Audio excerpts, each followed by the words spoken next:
regular meeting of the Village of Armada Council will come to order August 24th, please. Everyone rise for a pledge to the flag, please.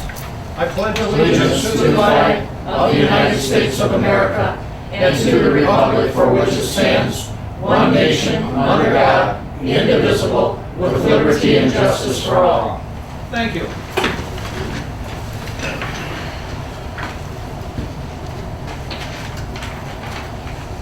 Clerk, call roll, please. Shaw. Here. Clark. Here. Conan. Here. Bullock. Here. Baylor. Yep. Hooper. Here. Elke. Here.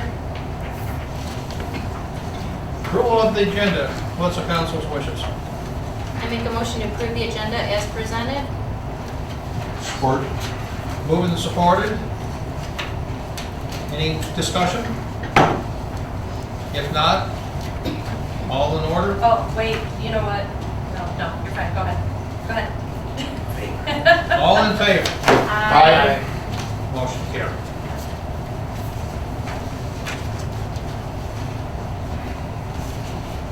At this time, citizen comments. Anyone in the audience would like to address the council at this time? If not, we do have a presentation tonight from our auditors. No, that's agenda item number 1. Under new business, auditors. Oh, you put it down Yep, there. I thought I was yep. going to put it up first. Yep. No, because we have to make motions, so we don't make motions. Oh, all right. Administrative. All right. So, administrative reports, being F&B reports. Yes, we've got our 2 months of reports here with us. We just received them. Brian is with us. I got a little news from down at the plant. Chuck Bailey has decided to retire and is no longer working with F&B. So Brian and some others are going to be filling in and taking care of things. Should not be any problem whatsoever. So, Brian, if you've got anything. Yeah, yes, I don't know, there's a few probably don't know me, Brian Lee, F&B operations. I've been at the plant on and off since about 2002. Started with Earth Tech, United Water, now F&B. So I've been back and forth. Recently been promoted to be like a health and safety manager with F&B operations.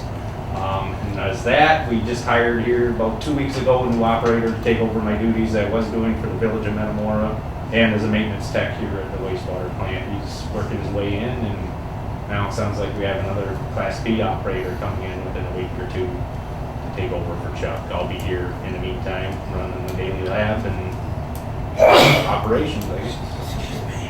And I'll still be here in the future too, on and off, as far as making my rounds around the state to all our treatment plants in the future anyways. Keeping up with that stuff. Congratulations. Thank you. So and as far as any questions about the reports, I'll do my best to answer them, but I might have to get back to you. Brian, the question that we always have at this time of the year is not about the June and July report. How did it go this fair? Did we have any problems? No problems. I mean, obviously the strength of sewage came up, the ammonia came up, but looking stuff over today, looks like everything was handled just fine. There's no violations, and I still got to put some of the data together. Obviously the BODs take 5 days. I put in the set of BODs today that we picked up, I guess, from the sampler. Yesterday's sample would have been, picked a sampler up this morning. We had 1 day our sampler didn't take any sample. Not sure if it was a battery fault or just the suction tube that we put down in the sewer line. Just might have not just been enough flow over top of that tube to pick it up. You know where they're scooping over here? Yeah. No. And then I think when we go in the morning, early in the morning to Yeah, that's change what the we jug go out of the for. sampler, there's really no flow going through at that time either because it's 7 o'clock in the morning when we're out there swapping the jugs out. So. And the guys down there have, I mean, they've been doing this for a number of years, so they adjust the plant a month before the fair to get things all ready for it. So, but yep, yeah, as far as I can tell, no violations, so. Pretty good. But I'll get all those data together. Once I get all the lab data, I'll finish rolling in and do the same kind of report I think we've done in years past, just to kind of spell it out. Because we have had years where we've had problems. So Right. it's always good Right. to hear that we didn't. Yep, I think we got it. We got a plan now, so I think we've been doing pretty good the last couple of years. Okay, Mr. good. White, Thank you have you. a Yes. question, Brian? Okay. And here, I see that you had the SBR blowers tripped out at high temp. I don't know why, and reset the blowers. We had the same problem in April and May. I I understand. That's Those, I can almost say 98% sure. That happens when the power flickers. It doesn't, it's not the actual physical overloads on the motor starters. Right. It's built into the PLC relays, they have amp draws on them. Right. And those, they do unfortunately take a manual, push the button to restart. Right. Okay. Yeah, it happens quite frequently lately. I think it just happened not too long ago too. Yep. It came Yeah, we in. just had a power fluctuation. When that, just that little quick, bump I guess a in little, that whether it be a brownout issue or Yeah. something like that, just a little bump in the power, it Yep. seems to be a lot worse than it just going right out and coming back on a couple minutes later. It's just that little, Yeah. but Hard it's- on everything. the electronics don't like this. No, it's hard on them. But when that happens, you physically have to. Yeah, we get the alarm call, same Yeah. with some of the other alarms usually when things trip out. We get the power failure set point in that dialer is almost instantaneous that it calls us, so. Some of the other pump stations, they like to have them a couple minute delay for the call, just for those power, but with this one, with those electronics, Yeah, you got it. yeah, it'll call us. Thank you. Almost set. Thanks, Brian. You have the treasurer's report in front of you. Do you have any questions of the treasurer? If not, lay us on reports from council, please. Commissioner? We didn't have any planning commission meeting in July, so. Nothing for the water that I'm aware of. No complaints? Maybe there was one you didn't see. Yeah, careful. Yeah. I got one on the desk, I'll let you read. Oh, It's great. short, it's been handled up, so. Good. All right. The consent agenda, approval of the regular council meeting minutes of August the 10th, and the payment of bills. Mr. President, I'll move that the consent agenda be accepted as presented. I'll second. Moved and supported, discussion. Being no discussion, all in favor? Aye. Motion carried. We have no old business tonight. New business. Here comes the good one. We have our auditors here with us. Mark, I'm sorry, one thing before, on old business, and it kind of, I remember when Dan Duncan and the Blakes came forward and asked us, have we done anything more, are we going to do anything more on that? Is that still being, at least to give them an answer? The girls have already checked the minutes and got the copies from the township.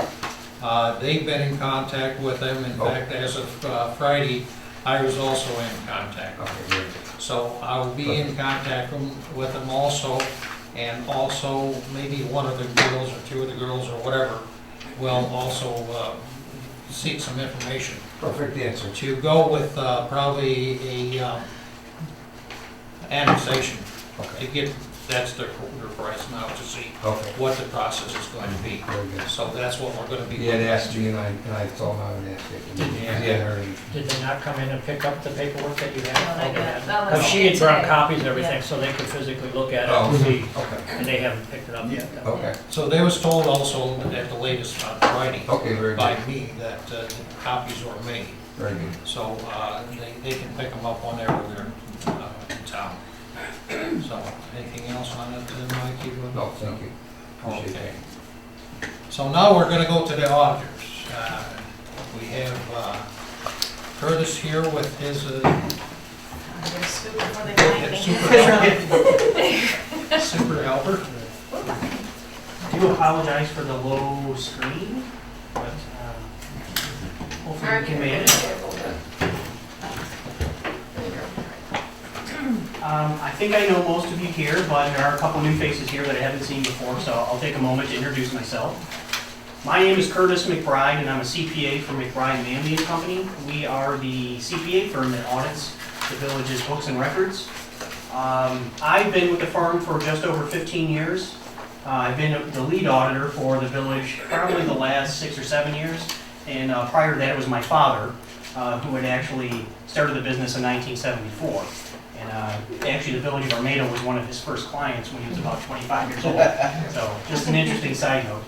I'm the managing partner for our firm. In addition to my governmental audit experience, I have a master's degree in taxation, so I wear a couple different hats at our firm. Also with me tonight is Samantha Hudson. Amy, who's normally with us, is not here. She's on vacation. I don't know who approved that, but It's the senior auditor. That's right. Samantha is also a senior auditor at our firm. She's been with us for over 6 years, and she's actually been involved in the village's audit since the first day she started. So she's very familiar with the village. She's someone that works behind the scenes that you guys may not always see on a daily basis. Before I get into the slides, I actually handed out a physical copy of my presentation if you guys want to follow it that way. The only thing I request is that you do not distribute this out to the general public. This is just a summary of our full audit report, so it doesn't contain everything, and I don't want it to be used out of context. And it doesn't include our audit opinion, so please just use it for your own internal purposes, please. Actually, the first thing I want to talk about first is the actual audit report itself. It's in this bound book right here. If you open to what we call the Independent Auditor's Report, there's a little introductory section called the Management's Discussion and Analysis. You want to go right past that. That's about 3 or 4 pages. And then open it up to the Independent Auditor's Report. This is actually the most important page in this entire financial statement. This is our opinion on the reliability of these financial statements. Now, there are 3 types of opinions that an auditee can receive from an auditor. There is a clean or unmodified opinion, which means that you can rely on these financial statements in accordance with our professional standards. And then there is what we call a qualified opinion, which means that for the most part they're in compliance with our standards, but there may be a few exceptions to that. And then the third type of opinion is an adverse opinion, which means that they are not in compliance with our professional standards and we don't think that they are reliable. So I am pleased to announce that at March 31, 2015, the Village of Armada received an unmodified or a clean opinion, which is the highest opinion you can receive on an audit.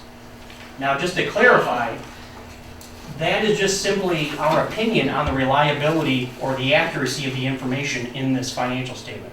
We're not providing an opinion on the financial health of the village.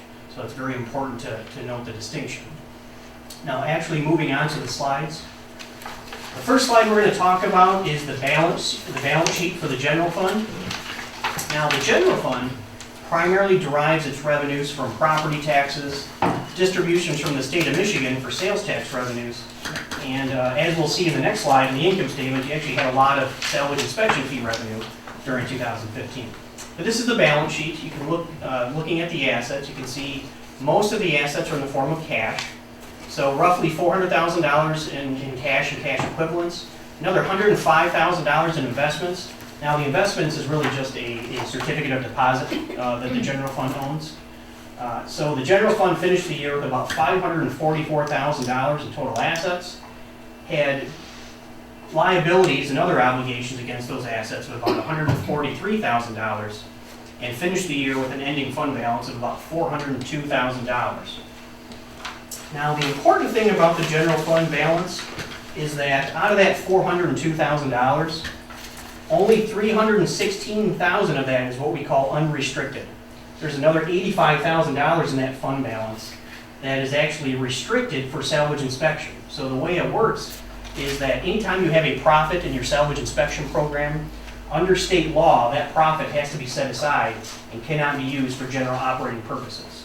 So really, when you look at that $402,000 fund balance, only about $316,000 of that is really what you have available for use for general operations. What can we use that for? The salvage inspection, actually I'm going to get to that. Okay. That's a good question though. Now, to put this into perspective, the state of Michigan recommends that at a minimum, you have a fund balance of about 10% of annual expenditures in the general fund. At the end of 2015, you had about 35%, so it's healthy. And again, I'm only considering the unrestricted portion of that fund balance. Now, I'm a little bit more conservative. I think if you're at about 20%, you need to start building it up again. So I'm a little bit more conservative than the state of Michigan. But again, at 35%, you guys are in good shape. Now this next slide is the statement of revenues and expenditures. That really is just another way of saying an income statement for the general fund. Now, as I mentioned, you can see the general fund primarily derives its revenues from property taxes, sales tax revenues. You had about $328,000 in property tax revenues generated during the year. You had another $164,000 from distributions from the state of Michigan. That's the sales tax revenues. And then you had licenses, permits, fines, and fees of about $194,000. Now, $155,000 of that was actually generated from your salvage inspection fee program. So the general fund generated about $873,000 in total revenues during the year. Had total expenditures, or they spent about $913,000 during the year. So you lost about $40,000 in the general fund during 2015, or you used about $40,000 of your fund balance in the general fund. Now, I talked about it a little bit in my previous slide.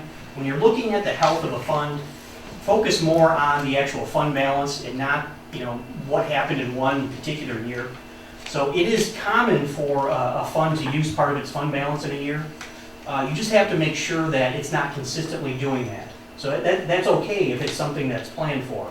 But just make sure you're maintaining a healthy fund balance. That's the important thing.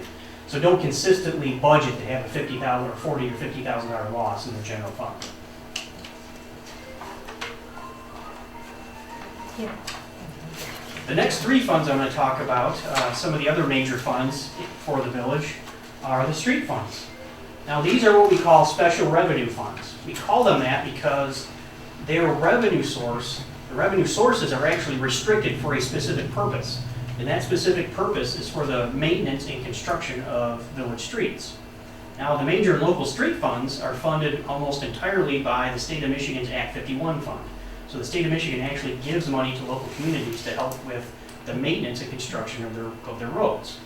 You then also have the municipal street fund, which is funded by a tax millage. You guys have a municipal street fund to help offset the costs in the major local street fund. So that fund generally transfers money over to the major local street funds to help out with projects. Now, looking at the balance sheet here, you can see that the local street fund had about $33,000 in total assets. Another $8,000 or $9,000 in liabilities against those assets, and finished the year with about $24,000 in ending fund balance. And of course, we call that restricted fund balance because it can only be used for local streets. Now, the local street fund at $24,000, that is about 24% of annual expenditures in that fund. So again, I don't think, you're not approaching that 10% minimum. And the other thing to remember about these funds is that it's typical for their fund balances to fluctuate drastically from year to year, depending on what kind of projects you have going on in the village. So years that you have a lot of major construction projects, you would expect to use a lot of fund balance. And then, you might go 3 or 4 years where you don't have major construction projects, and those are years where you're building your fund balance.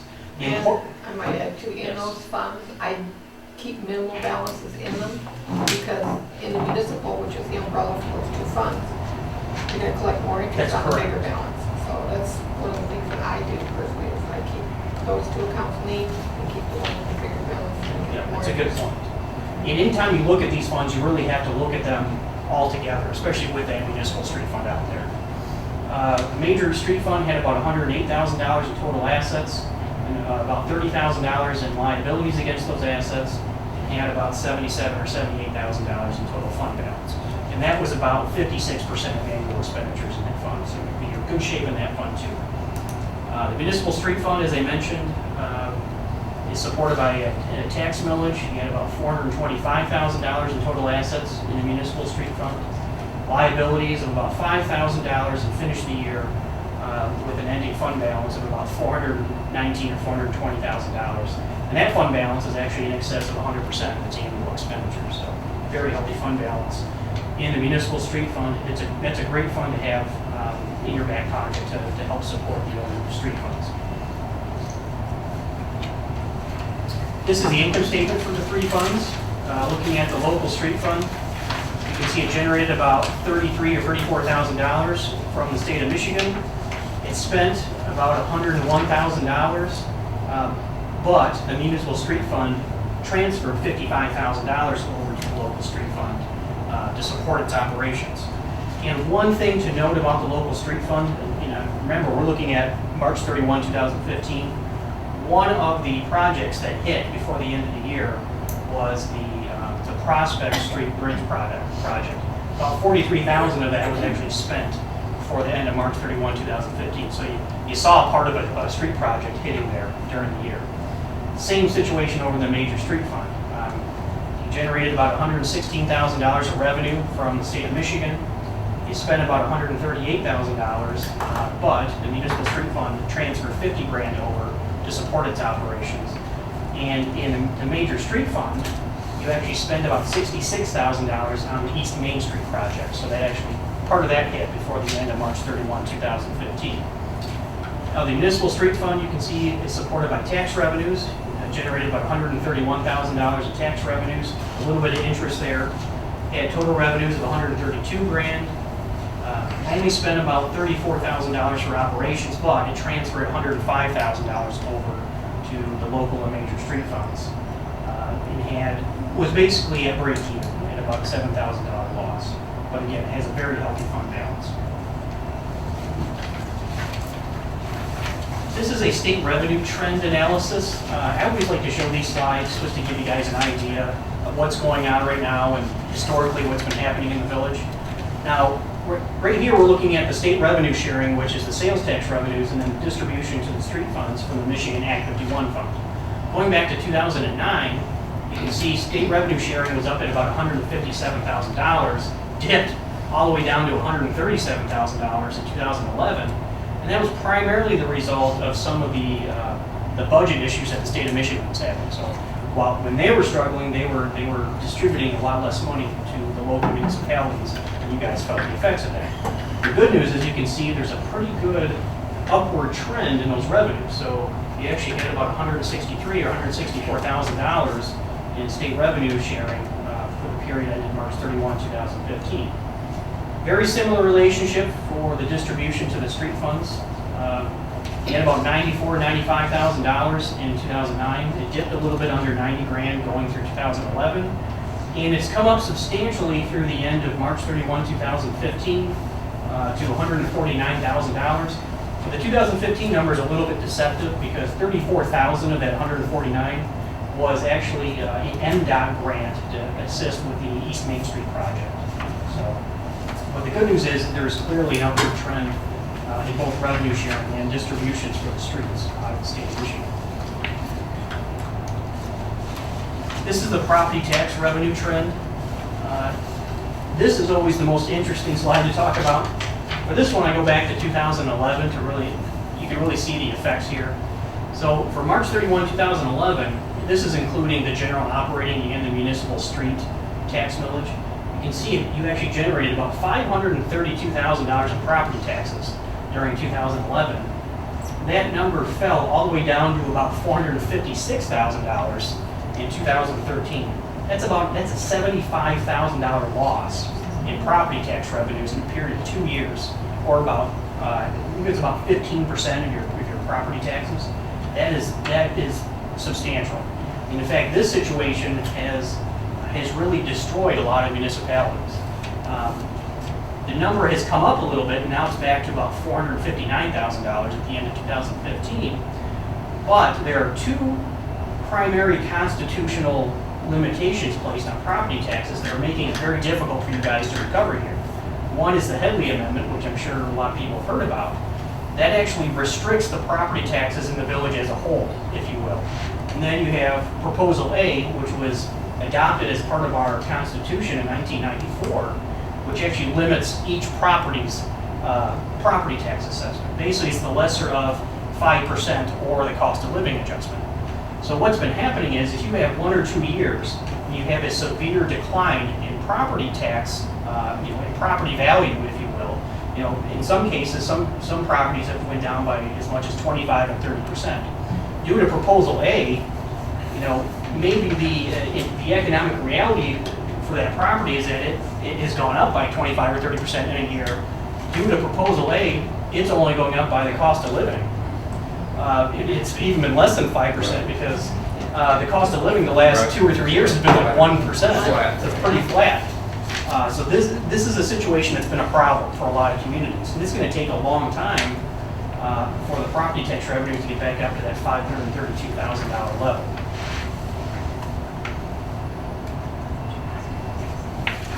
This is the 5-year historical fund balance trend in the general fund. Again, going back to 2011, you see at about 423 grand in fund balance in the general fund in 2011. It dipped a little bit when the economy was struggling, and you had less sales tax revenues from the state of Michigan, and you had less property taxes generated in that fund. It has come up to, and now it currently sits at $402,000 at the end of 2015. And as I mentioned, $316,000 of that is what I call unrestricted, and the other $85,000 is restricted for salvage inspection.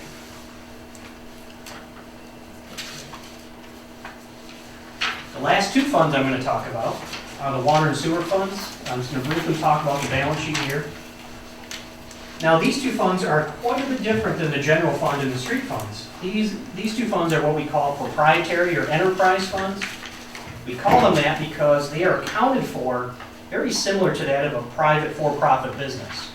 And the reasoning behind that is they primarily generate their revenues from charges to the users of the system. So in other words, the village charges the village residents to use the water and sewer systems. And in theory, these funds are supposed to be self-sustaining. So looking at the balance sheet here, you can see there's a category on this balance sheet that wasn't on the general fund, under non-current assets, fixed assets net of accumulated depreciation. Those are the actual assets, those are the actual water and sewer plants themselves and all the major equipment and assets associated with them. So you can see it would make sense in the water and sewer fund that most of your assets would be tied up in those types of assets.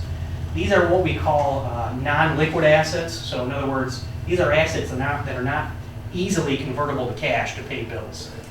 The sewer fund finished the year with about $3.7 million in total assets, but again, 3.1 of it is tied up in those non-liquid assets. He had about $40,000 in total liabilities and finished the year with a total net position of about 3.6 or $3.7 million. But in looking at the net position, the number you really need to focus on is the unrestricted net position, which sits at $267,000.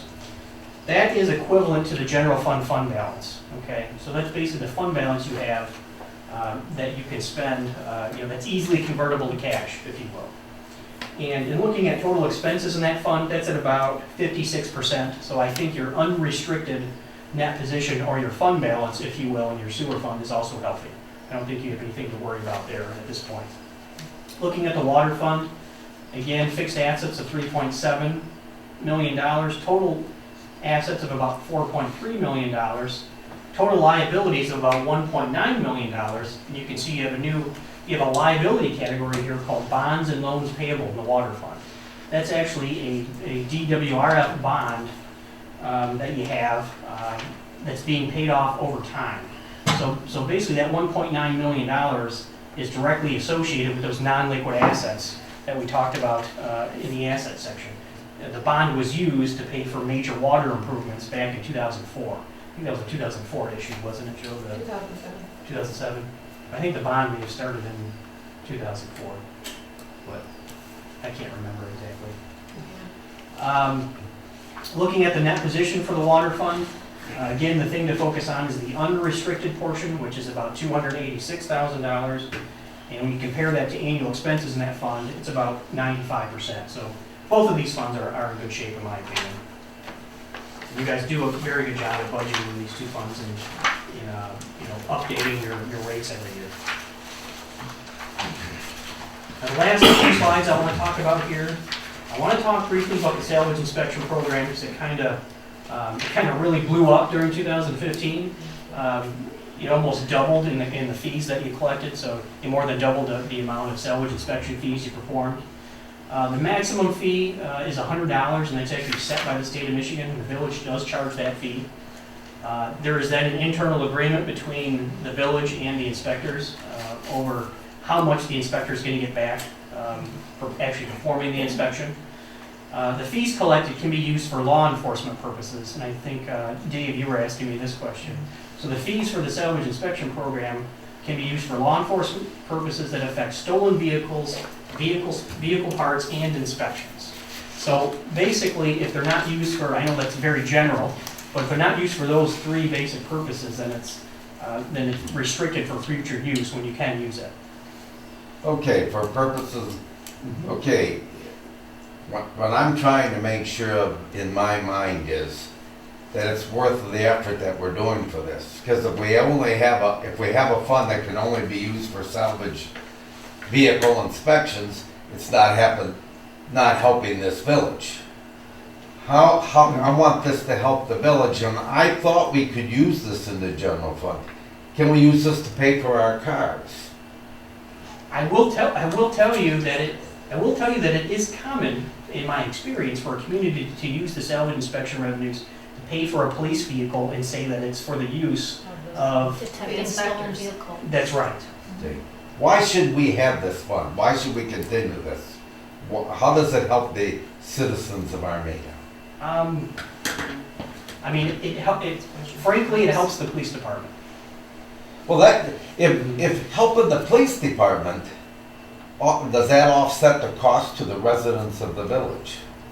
If they're being able to purchase a vehicle out of salvage inspection, it's Now, better. we have two That was. pretty new vehicles. We purchased both of those before we started the salvage inspection Yeah. program. I'm not looking for a vehicle for Andrew to drive for inspections. I'm looking for a vehicle that we use for patrolling around town. Can we pay for that vehicle? If that vehicle is used to help search out a stolen vehicle, or it's used to do the salvage inspections, yes. Which is what. Seems like But it doesn't be li- Seems it like doesn't this need to be program's limited got to- very limited use to help offset the cost of the village. Plus parts and repairs. I don't believe there is much of a cost though, because isn't there pay paid for out of this? Yes. Yes, there's no So there's cost no to this. cost. No, but Okay. I'm not looking. I know the cost is covered. Mhm. What I'm looking for is the benefit. Why do I Right, want to okay. have No, I this get as part of what the you're asking village? then, I just If wanted. they're able to buy a vehicle through this program, It saves the general saves fund the general fund from buying. $25,000 to $35,000. How much have we saved the general fund so far? How much it, Because like you said, you're $40,000 in the hole this year. Which, until you you get to know, the point that you spend it for something. Right. You haven't saved anything. I believe they haven't really made a significant purchase with it, No. at least. No, not at yet. least we've before the gone end through a lot of 2015. hurdles with this fund, and I was always told that this helped the general fund, but now, It will. as at the Curtis point that is it saying, gets it's really to not where- helping the general fund, and what you think is fund balance is not even what you think is fund balance. Which is one of the reasons why we separated it now. It's actually got its own bank account, so it's gonna be easier to track, easier to monitor, and it won't throw Affect off the numbers. the image of the general fund. I'd like to be wrong here, but right now I don't get the strong feeling it's really helping the citizens. But it I But- will, Dave, Let's when go you down get to the the road, point that is you've what gotta she's saying. spend some money. But when you gotta buy a new vehicle, Right, police exactly. vehicle, Yeah, they can use and it. right now we don't need one, Yeah, right now we just. right, Well, we get them every other year, So right? right now, we're just saving the money till we do. till we can, and then we So can. we got this $80,000, so we ought to be able to pay a vehicle. Okay. But we're not ready to buy one. I know, Yeah, but when right, we do, right. Exactly, and that's where it will save the taxpayers. that'd be great. You know, you alluded to, you made a great point. The problem becomes, you know, without properly separating it, you know, you look at it and say, okay, what is our fund balance for general operations? Yeah, because It our becomes fund confusing. balance basically is not as healthy as I've been thinking it is. When you take that Right, when you- If you're not $85,000. taking that out, But when you pay for the car, then that's gonna Yes, make a right. difference. Because it absolutely. won't affect the That's general right. fund. Love this program. I just found out tonight it's not as good as I thought you guys said it was, and that's my misunderstanding. And you have to remember the history of this program, the fees, the revenue to the village literally went from about $10,000 or $11,000 to about $35,000, Oh, they worked very hard. And all of a sudden, it went to $155,000 in 1 year. So it really did, you know, It explode ballooned this year, in 1 year. yeah. Well, I think that's great. I'm just trying to, want this to help the Right. citizens. Help the Because we know we got things on the horizon that's gonna hit this fund balance bad. Right. And I do have some recommendations that actually I'm gonna talk about right now.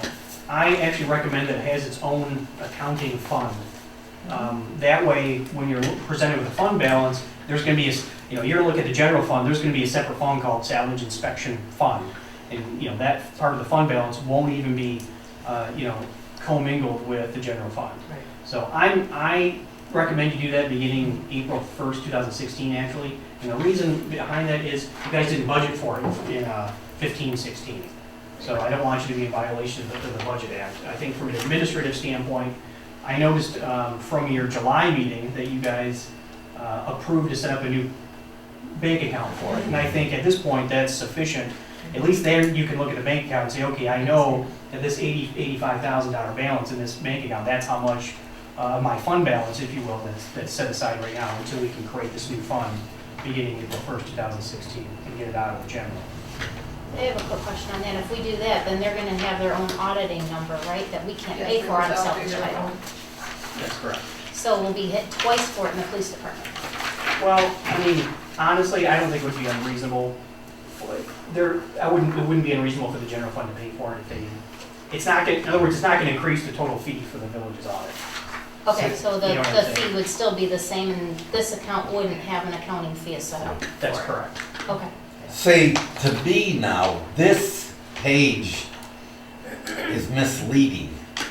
We are now basically, as far as for the use of paying for the things that come out of the general fund, we're not at this 402, we're at 85,000. That's correct, and that's why I wanted that's to. what it And this thing, because these other numbers from 2011, 12, and 13, that didn't include any salvage inspection money, I don't believe. Very little.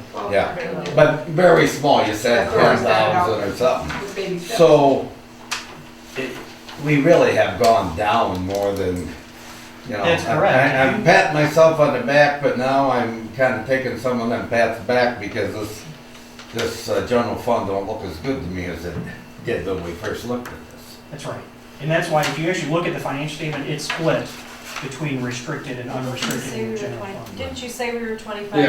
35%. 35 even without Yeah, the? it's still held. Yeah, it's still helpful. It's still good. 35% is good. Yeah. I've always, and Joe and I have talked about it many times, I always like to see that fund balance be able to run you about 6 months. And we used to be there, but we're not there now. Yeah, I would say historically, when I look back, I actually looked all the way back to 2007, it's been anywhere from, it's probably averaged anywhere from 60 to 40% of annual expenditure. So it's gone down. And that's why, I issued you the warning, don't, do not budget for a loss in that fund going forward. If you're gonna have a $40,000 or $50,000 loss in that fund for the next 3 or 4 years, then you're not gonna have a fund balance. We're approving contracts, increases, we've approved a lot of increases lately. And I'm just thinking we had a higher fund balance. Well, the property value drop didn't Right. help. None of it helped. The only way to do that. But would be to whatever there increase is, we have to deal with. Yeah. We still have to deal with it. No, I know that, but when you take the millage rate and you always take the Headley rollback, that's always got a deficit. You're reducing Understand that. every year.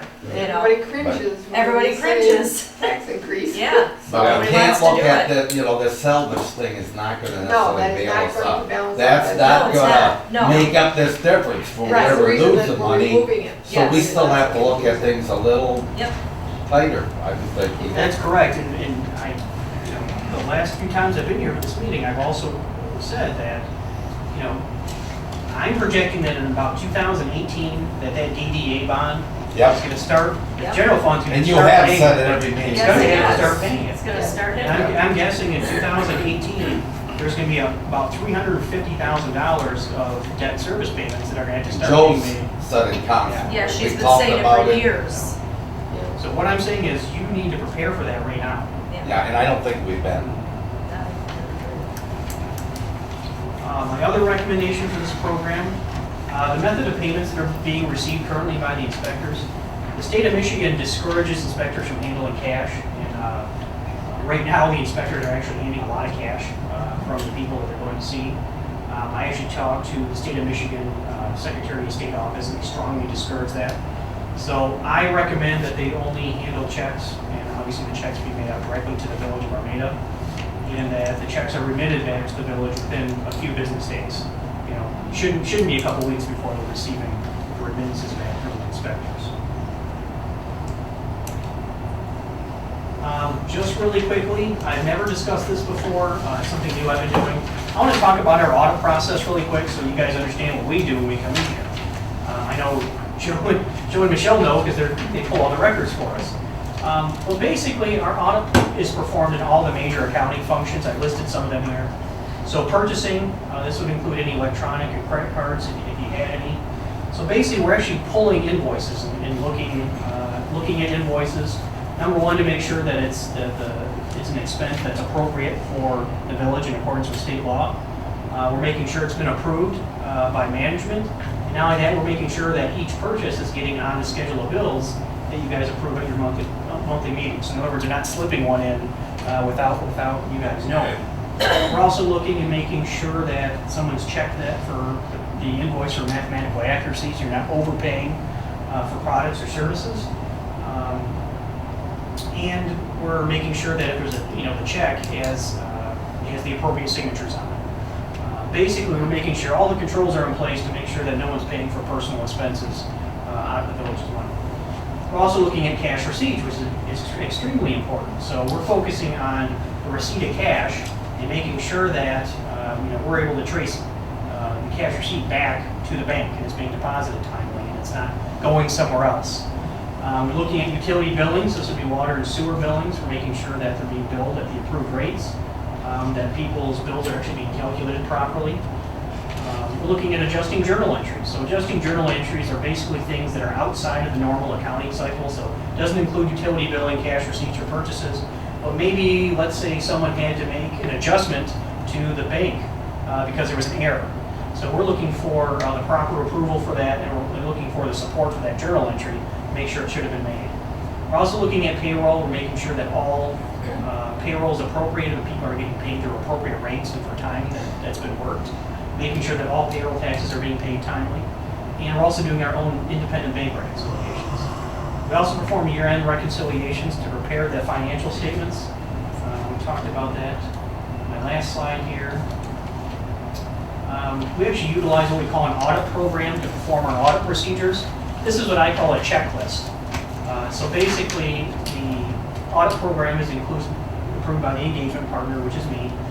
And this checklist is for the village of Armada is about 75 pages long. So basically, our procedures are about 75 pages long of things that we're required to do. Some of them we have to do according to our professional standards, and some of them we actually customize to fit the village. We're also in contact with the village throughout the year to assist with questions regarding transactions. This helps us identify potential accounting or auditing issues early. We also assist with state filing and compliance. So we assist with the Act 51 compliance, which is for the street funds. We do the F-65 annual filing. We assist with that. That's kind of like the tax return for the village. And we also provide EBIP support for the state sales tax revenue share. And of course, we submit the annual audit to the state of Michigan. So that's all I have. I have to say that I can't imagine another auditor being more thorough than these guys are as far as assistance and making sure everything is filed correctly and that all of our T's are crossed, I's are dotted, and that everything has been on time. Anytime we have a question, all we have to do is call them, so they're right there with an answer. It's good to know. So, Thank you. Are you telling me they hold your feet to the fire, Joe? yep, they do. Yeah, they do. Thank You you know, guys. there's always Hey, some thanks. eyeball questions we've got to ask them, and they're always right there with an answer. You ready for a motion? Let me see here what I have. This, Is it the light still on? yeah, I can go ahead and read it if you like, Mark. It's on there. Just one second. Sure. Is that better? Yeah, thank you.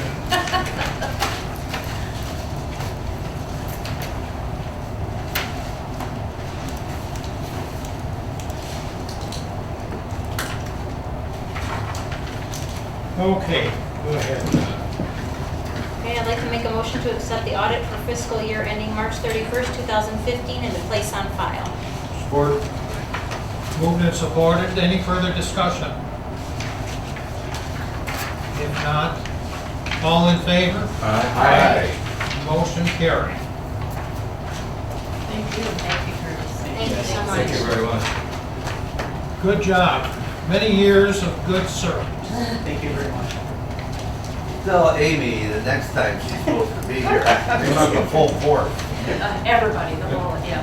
You come in and see them when they're doing the audit, they're all. Yeah. Yeah. Yeah, I walked in and see them.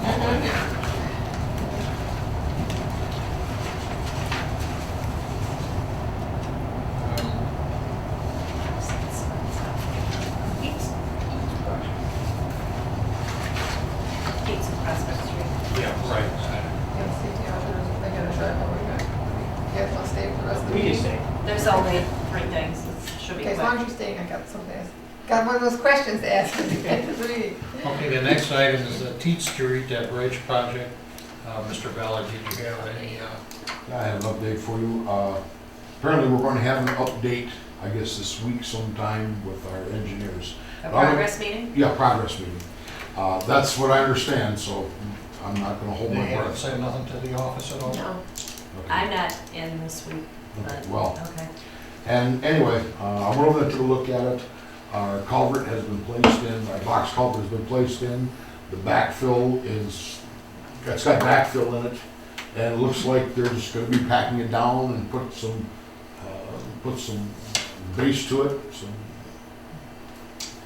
hot mix asphalt HMA on it, and maybe some guardrails, and I guess they're gonna be set to start on the Prospect Street Bridge as soon as they finish that. I had an email from Doug, which I think you had Okay, too, and I don't recall, I believe he said that they are looking at having it all with the guardrails and everything in the next week or 2. Next week or two? And then they're Okay. gonna start on Friday. Prospect. Lyle, August 31st. I was Yeah. there today. Yeah. The asphalt is done. Okay, well, I was There there you go. yesterday. And the inspector said the guardrail will go in the next day or 2. Great. Oh, so. Okay, there better it than we is. thought.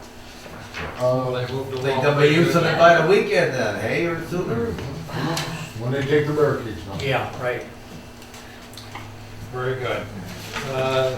East Main Street, that project, Mr. Ballard? East Main Street project, there will be a project meeting tomorrow at 10 o'clock. But since we didn't have one last Tuesday, I've been down there kind of watching the progress. And our base is down, our curbs are done, the backfill is ongoing in back of the curbs. They're dressing up the driveway approaches, they're packing that down, getting that ready for the asphalt to go in. I guess there's a couple of cement driveways that were cement prior to this, are gonna be cement again. And There's only one and that's done. one, and that's done, okay, 'cause I haven't Done. driven the. Done and cured and they're driving on it. Oh, cool, okay. So that was done. Other than that, it's progressing, so Are they paving this week, Lyle? I have no idea when they're paid. We'll find out tomorrow. Give that deal a 10. Mr. President, I will not be at our progress meeting tomorrow, so if you will Yes. take my spot at that, thank you. I Right, appreciate that. Lyle, Yes, sir. this letter from Marla, did you be able to handle that? It's been. Yeah, it's all been Been handled. handled. Okay. Also.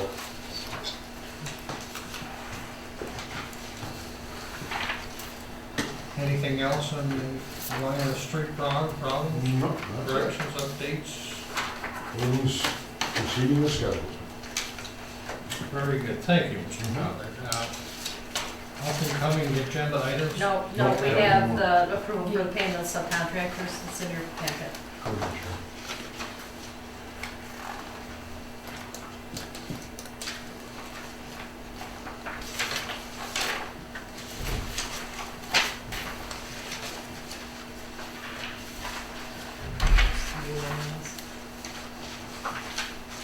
Just the levy you were talking about, Mark, Yeah.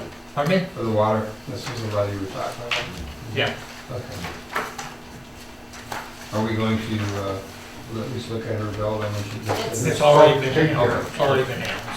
See, $8 involved, very minimal. You're supposed to have the answers on that. I gotta have a question. for you. We're gonna go for the approval of payments to subcontractors in the Fair Workers League. this is something that you guys approve every year, so that we can get their payments out to them timely and not have to wait 2 weeks to submit remuneration to them. Until all the payroll is processed, I don't have a dollar amount for you, but it's an offset on the contract. So, but what you do each year is you approve the payment process. I move to allow for the payment to subcontracted fair workers on August 27th to 2015. Second? Moved and supported. Any further discussion? If not, all in favor? We should probably do roll.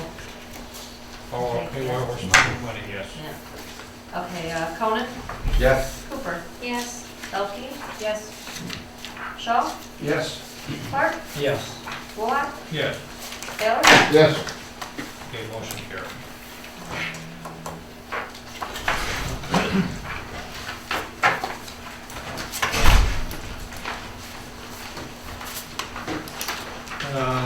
You have a memo in there about the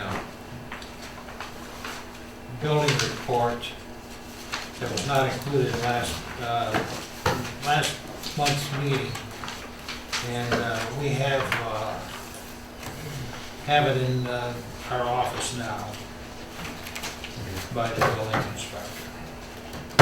So you have it in your packet. Yeah, from Dennis, yeah. Yes. So at this time, any other citizen comments? Being none, council comments? I've got upcoming agenda item for next meeting, the F&B. F&V, their cost of living increase, I guess it's, say, cost of living. What else? Just a There's- proposed contract. Yeah, proposed contract. And he did talk to Ken today, so he's gonna get into that and be back with me tomorrow. Okay. Okay. So again, citizens' comments, council comments? None, community events. Armada Middle School Tiger Days is Monday and Tuesday of next week, the 31st and the 1st, and it is at the middle school from the hours of 8 to 11 and then 12 to 3. And your kids come in, they get their schedules, their locker assignments, and they get their pictures taken for the yearbook, and they get their badge, their student ID badge, and then they can take a tour of the building as well. So just to let everyone know about that, to remind everyone to come out. Thank you. There's no closed session tonight, and so next is fitting and proper for an adjournment. Time is 7:52. I make the motion to adjourn. Sport. Moved and supported. Discussion? If not, all in favor? Aye. Motion carried. Yeah, Captain. Meeting adjourned.